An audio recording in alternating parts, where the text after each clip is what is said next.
San Antonio Spurs may chance na bang makamit ang kampiyonato ngayong season ng NBA? Mukhang seryoso na talaga ang San Antonio Spurs ngayong season. Hindi na sila yung batang team na naghihintay lang na mag-develop. Ngayon, kompleto na sila sa star power, veteran leadership at young talent. Ang tanong, sapat na ba ito para makabalik sa playoffs? At kaya na ba nilang makipagsabayan muli sa mga powerhouse team sa Western Conference? Tara, pag-usapan natin yan mga idol. Isa sa pinaka-exciting na team ngayong paparating na NBA season ay walang iba kundi ang San Antonio Spurs. Last season, nakita na natin kung gaano kalaki ang improvement ni Victor Wembanyama. Pero ngayong off-season, hindi lang siya ang pinag-uusapan dahil halos binago ng Spurs ang kanilang roster para maging mas competitive. Hindi na sila yung team na puro rebuilding. Ang goal ngayon ng Spurs ay manalo. Nung nakaraang season, umabot sila sa NBA Finals pero kapos pa rin para makuha ang kampiyonato matapos silang talunin ng New York Knicks. Ngayon, mas malalim na ang roster nila, mas marami ng veterans at mas experienced na rin ang kanilang mga batang core. Kaya ang malaking tanong ngayon, sila na ba ang susunod na NBA champions? Kung babalikan natin ang finals run ng Spurs, malaking dahilan rito ang si Victor Wembanyama. Sa edad niya, nagawa na niyang maging isa sa pinakadominanting two-way player sa buong NBA. Sa nakaraang season, nagtala siya ng 25 points,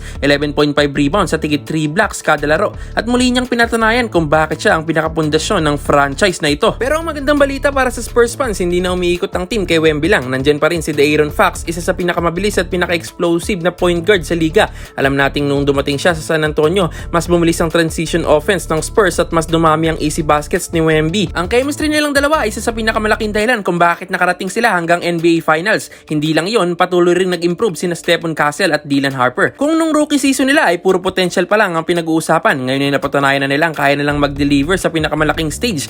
Lalo na si Dylan Harper na nag-step up nung playoffs at finals kung saan ilang beses siyang naging isa sa pinakapangunahing scorer ng Spurs kahit rookie pa lang siya. Hindi na siya simpleng future star, isa na siya sa mahalagang bahagi ng championship ng core team. At ngayong off-season, hindi rin natulog ang Spurs. Isa sa pinakamalaking addition nila ay si Tobias Harris. Baka sabihin ng iba, matanda na si Tobias. Pero ang kailangan ng Spurs ay hindi na isa pang superstar. Ang kailangan nila ay isang veteran na kayang mag-score, magbigay ng stability at tumulong kapag nagpapahinga si Wembanyama. Ito mismo ang role na inaasahang gagampanan ni Tobias ngayong season. Sa draft naman, patuloy pa rin nagpapakita ng galing ang front office ng Spurs sa pagkuha ng young talent. Nadagdagan na naman ang kanilang pool ng prospect. Kaya habang lumalaban sila para sa championship, patuloy din silang naghahanda para sa hinaharap. Iyan ang isa sa pinakamalaking kalamangan ng San Antonio kumpara sa ibang contenders. Sa papel, sobrang lalim ng roster ng Spurs. May superstar ka sa loob, elite point guard, dalawang batang guards na patuloy ang pag-angat, mga veteran role players, at isa sa pinakamahusay na player development system sa buong NBA. Gagamitin ng Spurs ang kanyang veteran leadership at scoring versatility para gabayan ng mga bata. Hindi lang yan, naging agresibo sila sa 2026 NBA draft. Kinuha nila sa first round ang batang big man na si Jaden Quaintance sa number 20 pick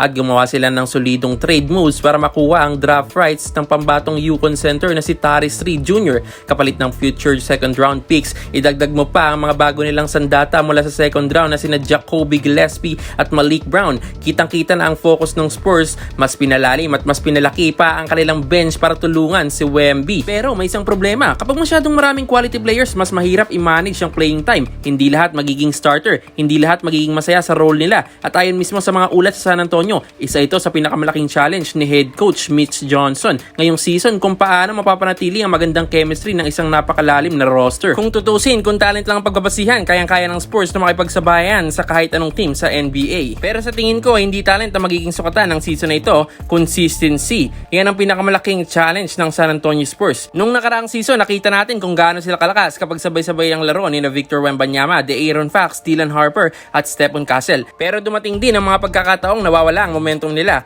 lalo na kapag nasa second unit na ng laro. Kaya malaking bagay ang pagdagdag nila ng mga veteranong players ngayong off-season. Ang goal nila ay siguraduhin hindi bumabagsak ang kalidad ng laro kahit nagpapahinga ang kanilang mga star. Ngayong solido na ang kanilang roster, tignan natin ang kanilang projected starting five. Inaasahang mamumuno pa rin sa backcourt si De'Aaron Fox kasama ang breakout star na si Devin Vassell. Sa forward spots, posibleng mag-start ang defensive beast na si Stephen Castle o kaya ang bagong dating na si Tobias Harris. At syempre sa dulo ng pader ang nag-iisang alien na si Victor Wembanyama sa center. Grabe ang lalim ng bench nila ngayon dahil nandyan pa rin sina Dylan Harper, Keldon Johnson at ang kakarisan lang na si Harrison Barnes. May mga dynamic scoring sa starters at may mga legit shock troopers sa bench na kayang magpanatili ng kalamangan. May malaking chance ba sila sa playoffs at makasungkit ng kampiyonato? Ang sagot ay isang malaking oo mga kahoop. Sa katunayan, ayon sa pinakabagong BetMGM over-under win predictions, ang Spurs ay may projected 59.5 wins ang pangalawa sa pinakamataas sa buong NBA at pinakamataas para sa franchise sa nakalipas na 30 taon. Lock na lock sila para sa postseason. Ang kulang na lang sa kanila noong nakarang finals ay ang sapat na bench depth at veteran poise kapag crucial na ang laban. Ngayong nandiyan na si Tobias Harris at mas mature na sina Wemby, Fox at Castle, ang San Antonio Spurs ang isa sa pinaka-nakakamatay na paborito para mag-champion ngayong taon. Pero syempre, hindi magiging madali ang kanilang tatahakin. Sa Western Conference pa lang, nandiyan na ang defending champion na Oklahoma City Thunder, ang Houston Rockets na patuloy ring lumalakas, Portland Trail Blazer, Minnesota Timberwolves at ang Denver Nuggets na kahit anong mangyari palaging contender basta nandyan si Nikola Jokic. Ibig sabihin, bawat panalo sa regular season ay napakahalaga. Posibleng isa o dalawang panalo lang maging pagitan ng pagiging second seed at fifth seed sa Western Conference. Kaya kailangan maging consistent ng Spurs mula umpisa hanggang dulo ng season. At kung may isang bagay na magbibigay ng kumpiyansa sa Spurs fans, iyon ay ang katotohanan ng halos lahat ng pangunahing players nila ay bata pa. Si Wembanyama ay patuloy pang gumagaling habang sina Harper at Castle ay inaasahang mas lalong magiging kumpiyansa matapos ang kanilang unang finals experience. Sa madaling salita, hindi pa ito ang pinakamalakas na bersyon ng San Antonio Spurs. Posible pang mas gumaling ang team na ito habang tumatakbo ang season. Kaya para sa prediction ko, naniniwala akong babalik ang Spurs sa playoffs bilang isa sa mga teams sa Western Conference at kung mananatiling healthy ang kanilang core, hindi ako magugulat kung makita uli natin silang maglaro sa NBA Finals. Ang tanong na lang, sa pagkakataong iyon, matatapos na kaya nila ang trabaho at may uuwi ang Larry O'Brien Trophy sa San Antonio? Kung oo ang sagot dyan, maaaring ito na ang simula ng panibagong dynasty ng Spurs sa panahon ni Victor Wembanyama. Pero kayo, anong prediction nyo?